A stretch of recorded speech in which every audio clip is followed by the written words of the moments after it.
చేసిండు? మరి ఆయన కూడా అధికారం అంతా నా చేతుల్లో ఉండాలి, మొత్తం మిగతాలంతా సర్వనాశనం కావాలి అన్ని పార్టీలు, నేను ఒక్కనే ఉండాలని పూజలు చేసిండా? మరి దేని కొరకు పూజ చేసిన ఆయన కూడా సమాధానం చెప్పాలి కదా. ఇట్లా ఏమంటారు అర్థం పర్థం లేని ఆరోపణలు కాంగ్రెస్ పార్టీకి చెందింది అంతా. ఎందుకంటే పరిపాలన మొత్తం భ్రష్టు పట్టిపోయింది కాబట్టి ప్రజలను దృష్టి మరల్చడానికి చిన్న సాగు పెట్టి దీనిపైన తీసుకోవచ్చు. ఒకటే మాట్లాడుతున్నారు, ఢిల్లీలో జరిగిన ధర్నాల పైన స్పందించారు మీరు, మరి దీనిపైన జార్ఖండ్ లో జరుగుతున్న దానిపైన ఎందుకు స్పందించారని మాట్లాడినందుకు దీనిపైన ప్రజలను పక్కదో పట్టించడానికి ఈ మాటలు ఉన్నారు. ఏమైనా అర్థం ఉండాలి. ఒక ముఖ్యమంత్రి స్థాయిలో ఉండి అఘోర పూజలు చేసిండు.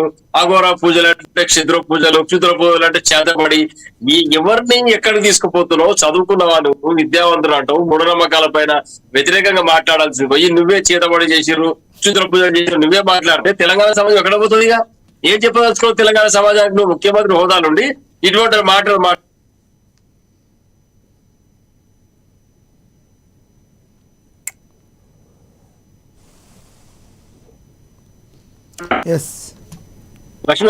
వినబడుతుంది, కంటిన్యూ.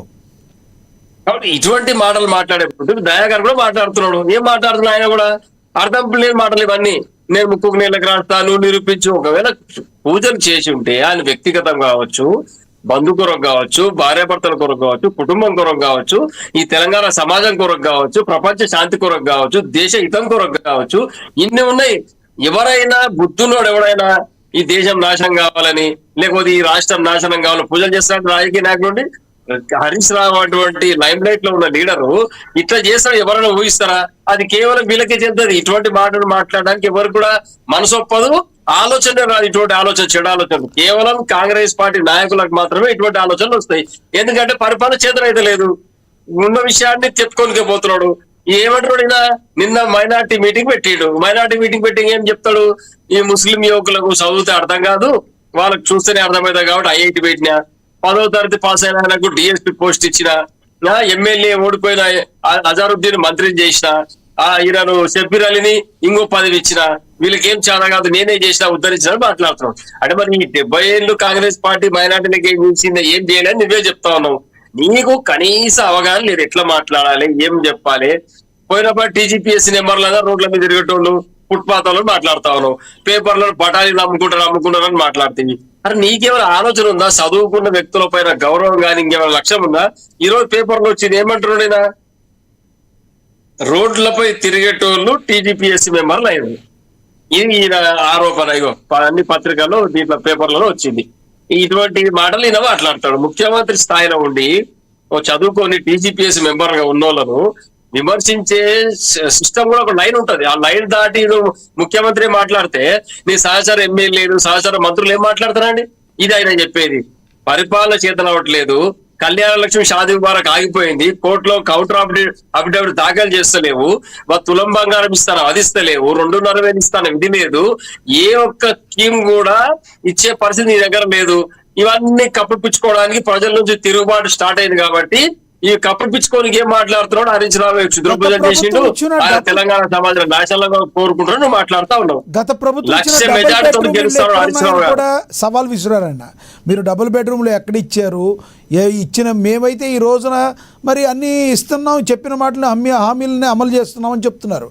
క్యూర్ పరిధిలో తొలి విడతగా లక్షలు ఇస్తున్నాము పేదల కోసం, అద్భుతమైన ఎల్ఐజీ టవర్లు నిర్మిస్తున్నామని చెప్తున్నారు.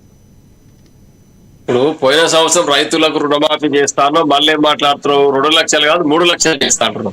డిసెంబర్ నాడు 2 లక్షలు చేస్తా అని చెప్పి నేనే ఇప్పటికి 3 డిసెంబర్లు పోయినాయి, ఇంతవరకు చేసింది లేదు. మళ్ళీ మాట్లాడుతున్నాడు క్యూఆర్ పరిధి లోపల నేను లక్షల కోట్ల విలువైనట్టు జాగాను మీకు 5 లక్షలకి 6 లక్షలకి అందిస్తున్నాను మళ్ళీ మాట చెప్తున్నాడు. ఇవన్నీ సినిమాటిక్ డైలాగులు తప్పితే ప్రజలను దృష్టి మరల్చే ప్రయత్నం తప్పితే ఇంకోట్లేదు. పెద్ద ఎత్తున దరఖాస్తులు తీసుకునే పేరు మీద మళ్ళీ ఒక 6 నెలలు దీన్ని పొడిగింపు చేస్తాడు. ఇట్లే 6 నెలలకు వచ్చి 6 నెలలకు వచ్చి దరఖాస్తులు తీసుకోవడం తప్పితే నువ్వు చేసేది ఏం లేదు. రేవంత్ రెడ్డి గారు మీకు చేతన కాదు పరిపాలన అని గడిచిన 2 సంవత్సరాలుగా మేము చెప్తూనే ఉన్నాం. తెలంగాణ సమాజంలో కాంగ్రెస్ పార్టీ 70,000 ఉద్యోగాలు ఇచ్చామని, ప్రతి పేదవాడి సొంత ఇంటికలు నెరవేర్చామని చెప్తుంది.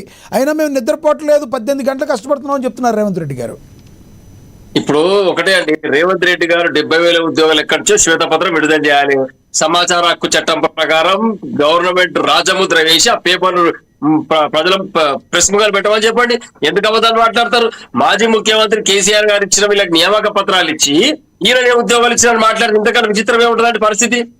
నియామక పత్రాలు ఇచ్చింది, నా ఉద్యోగాలు కానీ ఇచ్చింది, ఇంటర్వ్యూలు గాని పరీక్షలు గాని అన్ని జరిగిపోయిన తర్వాత నియామక పత్రం ఇచ్చిన వ్యక్తి రేవంత్ రెడ్డి ప్రభుత్వం మారిన తర్వాత మొత్తం గడిచిన ప్రక్రియ మొత్తం మాజీ ముఖ్యమంత్రి కేసీఆర్ గారి హయాంలో జరిగింది. దానికి ఈయన నియామక పత్రం ఇచ్చి స్టేడియంలో ఎల్బీ స్టేడియంలో మీటింగ్ పెట్టి హైదరాబాద్ లో మీటింగ్ పెట్టి పెద్ద ఎత్తున నేనే ఉద్యోగాలు ఇస్తున్న ఉదర కొడితే నమ్మే పిచ్చర్లు ఎవరు లేరు. ఇక్కడ తెలంగాణ సభ అంతా గమనిస్తోంది. గడిచిన 3 సంవత్సరాలుగా చేసిన పని మొత్తం అందరు చూస్తున్నారు. గ్రాఫ్ అంతా పడిపోయింది, పరిస్థితి లేదు. ఇప్పటికిప్పుడు ఎలక్షన్ పెడితే కాంగ్రెస్ పార్టీ డిపాజిట్ 4 రూపాయలు కూడా కోల్పోతారు. కాబట్టి మళ్ళీ ఒక డైవర్షన్ పాలిటిక్స్ పేరు మీద నేను పెద్ద పెద్ద మల్టీ హై రైజ్డ్ బిల్డింగ్లు కడుతున్నా, లక్షల కోట్ల విలువైన భూములకు మీద అగ్వహిస్తున్నా అని చెప్పేసి తెలంగాణ సమాజాన్ని దృష్టి మార్చే ప్రయత్నం చేస్తున్నాడు. తప్పితే ఇందులో ఏమాత్రం నిజం లేదు. 22A నిషేధిత జాబితాలో ఉన్న భూముల గురించి రైతులు ఎవరు కూడా మీరు ఆందోళన చెందాల్సిన అవసరం లేదు, మీ భూమి మీకు ఇప్పించేస్తానని హామీ కూడా ఇచ్చారు ఆయన. ఒకటే చెప్తున్నాండి, ఈయన ఇంతవరకు ఇచ్చిన ఎన్నికల కంటే ముందు ఇచ్చిన హామీలు ఏమైనా నెరవేరితే ఈయన మాట నమ్మే పరిస్థితి ఉంటది. ఈయన కేవలం అరచేతిలో పాయసం పెట్టి మోచేతి రాకించే రకమైన. కాబట్టి ఇటువంటి పనులు జరగదు. ఇక్కడ తెలంగాణ సమాజం గమనిస్తా ఉంది. ఈయన ఒక్కటే చెప్తున్నాండి, కళ్యాణ లక్ష్మి షాదీ ముబారక్ ఆపేయాలని కోర్టు ఆర్డర్ ఇవ్వడం జరిగింది. ఈయనకి ఎందుకు ప్రభుత్వం తరఫున కౌంటర్ దాఖలు చేస్తలేడు? ఎందుకు తులం బంగారం ఇస్తున్న వ్యక్తి 3 ఏళ్ళకి ఎందుకు తులం బంగారం ఇస్తలేడు? ఎందుకు మాట్లాడు అబద్ధాలు? ఎందుకు జరుగుతున్నాయని మీ అన్ని ఓన్లీ ఆరోపణలని ఖండిస్తున్నా కూడా మీ అధినాయకత్వం ఎవరైతే కేటీఆర్ గారు కావచ్చు, కేసీఆర్ గారు కావచ్చు, బయటకు వచ్చి ఎందుకు సమాధానం చెప్పలేకపోతున్నారు? సీఎం గారు చేసిన ఆరోపణలు మాత్రమే అయితే మీ అధినాయకత్వం ఎందుకు ఖండించలేకపోతుంది? ఎందుకు సమాధానం చెప్పలేకపోతుంది? ఒకవైపు కవిత గారు ఆవిడ చేసే మాటలకి, ఆవిడ అడిగే ప్రశ్నలకి మీరు సమాధానం చెప్పలేకపోతున్నారు. మీరు ఏ రకంగా సమాధానం చెప్పకపోతే ప్రజలు నిజం అనుకుంటారుగా? మరి సమాజం ఒకటి నానుడు తెలంగాణ ప్రాంతంలో కూడా రాజు బలవంతుడా, పిచ్చోడు బలవంతుడా? పిచ్చోడే బలవంతుడు.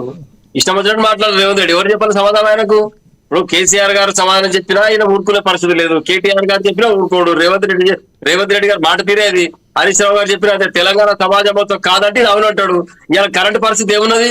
ఆ రోజు 3 గంటలే చాలన్నాడు. అదే పరిస్థితి తీసుకొచ్చిండు. తెలంగాణలో కరెంటు రాత్రి కూడా కరెంట్ లేదు. మేము 24 గంటల కరెంటు, మేము నాణ్యమైన కరెంటు మాజీ ముఖ్యమంత్రి గారు ఇస్తే ఈయన చేసిన పరిస్థితి ఏంటి? రైతుల పట్ల కరెంటు లేదు, మళ్ళీ 3 లక్షల రుణమాఫీ అంటాడు, నేను ఇల్లు కట్టిస్తా అంటాడు, నేను ఉద్యోగాలు ఇస్తా అంటాడు. అన్ని అబద్ధాలు. ఇదంతా కూడా యావత్ తెలంగాణ సమాజం నిశ్చితంగా గమనిస్తా ఉన్నది. మేధావులు, ఉద్యోగులు అందరూ కూడా గమనిస్తున్నారు. వ్యాపారస్తులు గాని, రైతులు గాని అందరూ గమనిస్తున్నారు. ఎవరికి ఎంత అన్యాయం జరిగిందో చూస్తున్నారు. ఎరువులు ఇస్తున్నారు, ఎరువులు లేవు. ఈ రోజున కాంగ్రెస్ అత్యంత బలంగా వాళ్ళు ఇచ్చిన హామీల్లో రేషన్ కార్డులు ఏవైతే ఇచ్చారో, పేద ప్రజలకు సన్న బియ్యం ఏవైతే ఇచ్చారో, ఎన్ని ప్రజల గుండెల్లోకి వెళ్ళలేదని మీరు భావిస్తున్నారా? ఒక్కసారి మనం క్షేత్రస్థాయిలో పర్యటన చేస్తే అర్థమవుతుందండి. సన్న బియ్యం ఇచ్చిండా, రేషన్ కార్డు ఇచ్చిండా, ఎవరికి ఇచ్చుడు, ఏం జరుగుతుందో, రేషన్ కార్డు తీసుకొని పోతే ఏమవుతుంది అనేది అందరికి తెలిసిన విషయం. అది కేవలం ప్రింటింగ్ కొట్టి కార్డు ఇస్తున్నాను, దానికి సరిపోయిన మళ్ళీ సరుకులు ఇచ్చేది లేదు, వాళ్ళకి లబ్ధిదారులకు లబ్ధి చేకూర్చేది లేదు. ఎవరికి ఇచ్చారు రేషన్ కార్డులు? మేము కూడా ఇచ్చాం రేషన్ కార్డులు. మాజీ ముఖ్యమంత్రి కేసీఆర్ గారు చాలా మందికి రేషన్ కార్డు ఇచ్చిండ్రు. ఈయన ఏం చేస్తున్నాడు? కావాలి గుర్తింపు కార్డులకు పనికొస్తుంది ఆ రేషన్ కార్డు ఇచ్చే రేషన్ కార్డు. ఎందుకంటే సరుకులు లేవు, డిపోలకు పోతే బియ్యం దొరకవు. వాస్తవం ఎంత అక్కడ కేంద్రం వాళ్ళు కాదు. రామ్మోహన్ గారు, ప్రజలు చూస్తున్నారు. ఆయన రేషన్ కార్డులు ఎక్కడ ఇచ్చారండి? ఇవ్వలేదు. తర్వాత డబుల్ బెడ్రూమ్లు కూడా ఇస్తామన్నారు, ఇవ్వలేదు. రేషన్ కార్డులు కూడా ఇస్తామన్నారు. బీఆర్ఎస్ పార్టీ ఓడిపోవడానికి బలమైన కారణం డబుల్ బెడ్రూమ్లు కావచ్చు, దళితులకి డబుల్ బెడ్రూమ్లు కూడా మాక్సిమం ఇవ్వడం జరిగింది. లేదు లక్ష్మీ గారు, ఒక్కటి గమనించాలి మనం. రాజకీయ ఆరోపణ వేరు, వాస్తవం వేరు. క్షేత్రస్థాయిలో పర్యటన చేస్తే డబుల్ బెడ్రూమ్లు మాక్సిమం ఇవ్వడం జరిగింది. 70% డబుల్ బెడ్రూమ్లు ఇవ్వడం జరిగింది. ఇప్పుడు పూర్తిగా అసంపూర్తిగా 90% పనులు పూర్తి చేసుకొని చాలా గ్రామాల్లో డబుల్ బెడ్రూమ్లు ఉన్నాయి. ఈ 3 సంవత్సరాలుగా ఈయన చేసింది వాటికి కనీసం తలుపులు బిగించి రంగులు వేసి కూడా డబుల్ బెడ్రూమ్ ఎందుకు హ్యాండ్ ఓవర్ చేయలేకపోతున్నాడు మరి పేద ప్రజలకు? ఎందుకు అంటే కేసీఆర్ గారి పేరు వస్తుంది. పథకాన్ని ప్రభుత్వం అనేది పాలకులు, ప్రభుత్వాలు ప్రజలకు లబ్ధి చేకూర్చే ప్రయత్నం చేయాలి, ఆ స్కీమ్లను కొనసాగించాలి. అది